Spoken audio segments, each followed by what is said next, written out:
Welcome to another Whiteboard Wednesday, and we've got kind of a short and sweet version for you this week. I wanted to get something out and kind of a simple concept that I run into a lot. When I'm dealing with working folks through process change, through change management, one of the real challenges, of course, is getting people's minds wrapped around what's going to happen, how it's going to work, etc.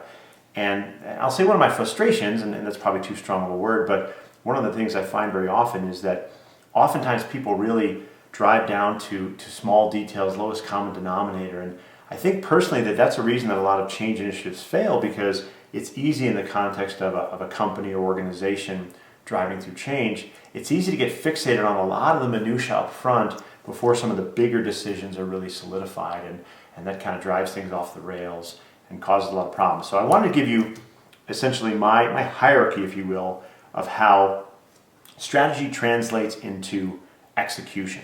And first of all, we'll put this word strategy up at the top. And it's a very, very misunderstood word, or I should say misused word.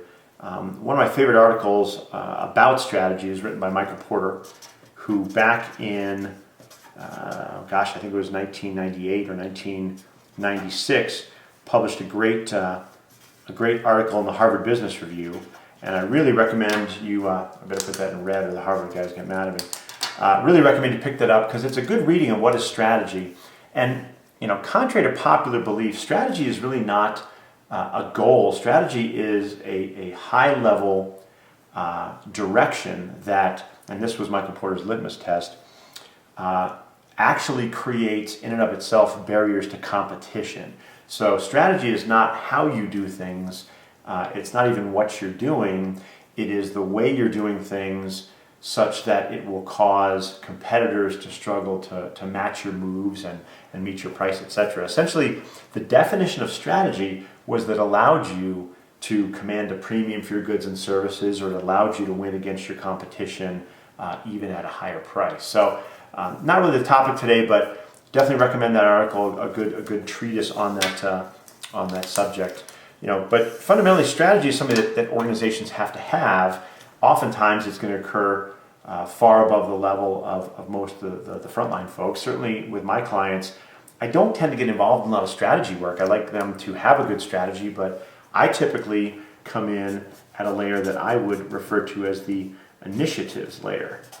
Right? And initiatives, to me, really represent specific fronts, specific planned objectives. I like the term fronts. It's a military term connoting where you're going to attack, what you're trying to conquer, and you can even have multiple fronts at one time.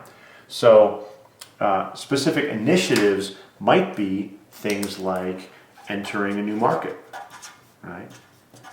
That could be a key initiative for a year or a quarter tied to specific corporate strategies. Initiatives could be launching new products, gaining market share, things like that. So that's just an example of what I consider initiatives. Typically, I find it is difficult, if not impossible, for organizations to manage more than 2 to 3 real initiatives at a time. And when you've got dozens of things that you're trying to accomplish, certainly on a departmental level, it becomes quite challenging. So 2 to 3 at a time is probably the upper limit of real effective initiative management. Well, initiatives don't just happen themselves, and initiatives generally, I think I use the term, they generally define the where we're going, right? The destination, what we're trying to accomplish, but they don't really talk about the how or the who. And for that, I refer to, typically a project plan,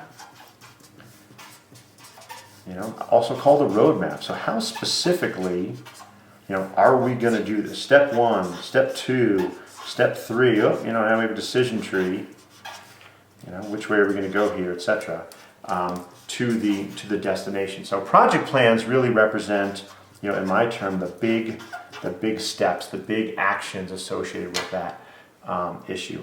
We get down to the bottom here and running out of paper as well, but now we start talking about tactics, right? Tactics represent the specific things we're going to do, right? Tactics can be the pursuit map associated with a call campaign. Can represent a white paper that we're launching, et cetera, et cetera. There's lots of tactics involved. Further below tactics, I'm kind of running out of room here, and I'll stick it off to the side. We think about the concept of the very specific what goes into that white paper. Call that the details. Or we're talking about content. It's the copy. And I can't tell you how many times I'm talking to somebody about a specific strategy aimed at differentiating the product or service that they want.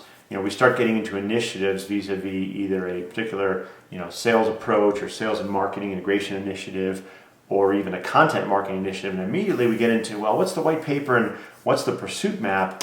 What we forget are we need goals here. We need objectives. We have to have specific destinations. When I say where, I really mean what does success look like? What does better look like?